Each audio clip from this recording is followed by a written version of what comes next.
My friend, we're going to be talking about one of the modes of the melodic scale. That sounded like a stooge. So, what we do is we see this through the eyes of a major chord. Let's talk about C major. No sharps, no flats. C major, D minor, E minor, F major, G major, A minor, B diminished. When we talk about these chords, we're talking about these 7 primary chords in a major scale. The one representing the tonic or the root, the 2 representing the subtonic, the one that's right next to the root. Now, this root holds some tension because no matter where you go from this 1, anywhere you venture, it always wants to go back to the 1. That is pleasing to the brain. So when we go through the process of saying 1, 2, 3 is our median. It's the 3rd. It's going to change the way we feel about it. Is it happy or super sad? When we see this as being a flat 3 or a major 3, we're talking about a distance from the 1, as are all intervals. So when talking about 1, 2, 3 to the far, we're talking about having that 4th as being something right next to the dominant.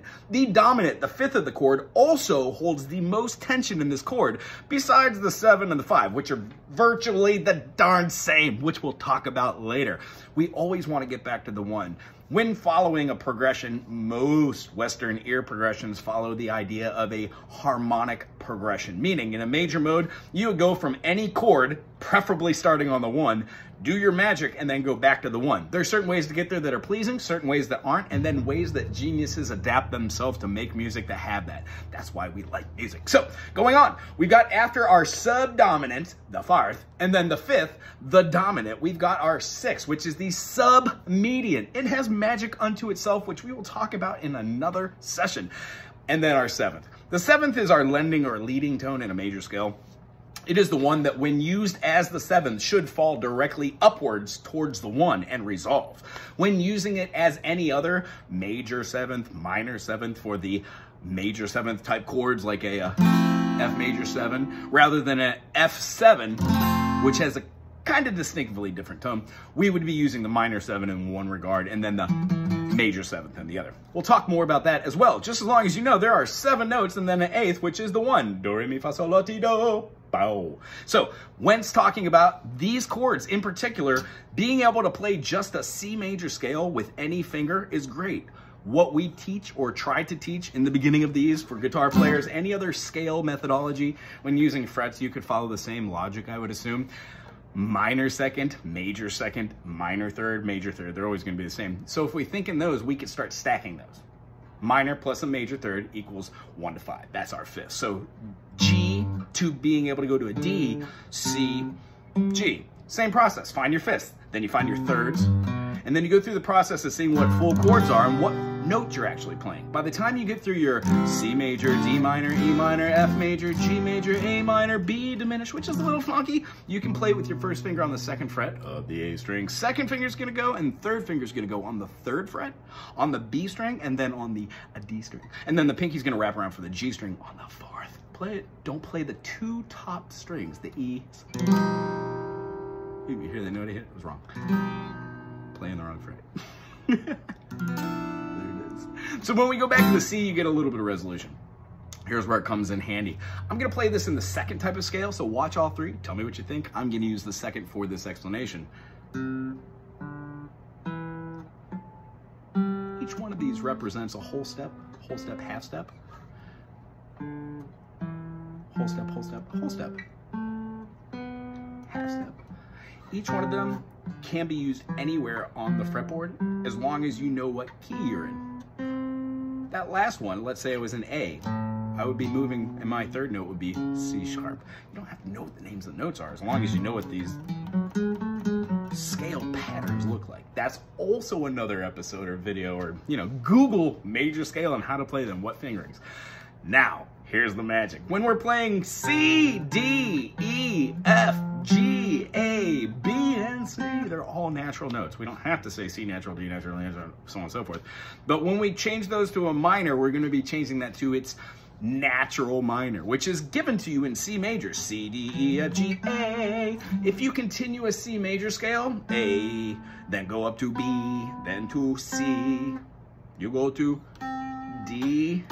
You're gonna go to E, or open E, F, G, and A. That gives you the spacing of whole step, half step, whole step, half step, whole step, whole step. So the concept behind this is when we manipulate our C, D, E flat, G, sorry, there's an F, G, A flat, B flat, and C to get melodic minor, which is nothing more than playing the same thing with the minor third, but then playing your natural notes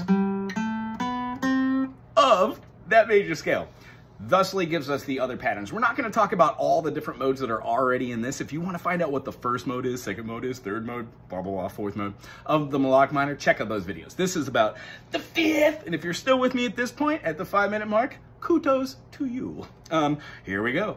All this is playing a Mixolydian mode with a flat 6. So if you already know what Mixolydian is, a chord that we use over 7 chords. So let's take this through the eyes of C major. If I were to play C, C, D, E, F, G, A, B, C, that B is the natural 7. What we're looking for a 7 chord, that awesome back triangle kind of bluesy thing, is a B B flat, which is going to be a half step down or a minor second down from the note we previously played. C, D, E, F, G, A, B flat. And then it has a whole step for resolution. What this allows you to do is, no matter what key you're in, utilize that 7th tone as the minor 7th or the dominant tone. So up to this point, you should have do, re, mi, fa, sol, la, ti, and do. If we know that in a Mixolydian form, we've got a flat 7, the only difference is the flat 6. C, D, E, F, G, and then we have an A flat. And then we have that. So basically we're having 2 whole steps being able to resolve themselves and our half steps in a different place. What do we use this chord for? Whenever we have something that has like a 13th in it and a dominant 7, so let's say the C, if we have 1, 2, 3, 4, 5, 6, 7, 8, so 1, 2, 3, 4, 5, 6. If I were to have this note or this note, preferably that note, I would be able to play a multitude of different crazy. It wants to resolve one way or up to the 13th, a little funky on the outside of there, but you can use all sorts of different scales for this. So over the top of something like a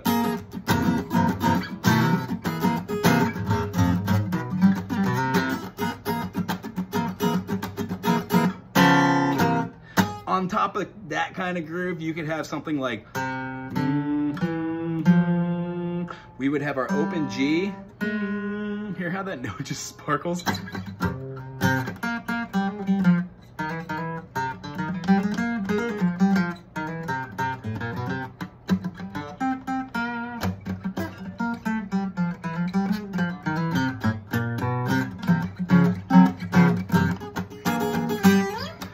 This was informative and kind of awesome and cool. If you dig what we do here, please thumbs up and subscribe and talk amongst the community of music going on here. Hello.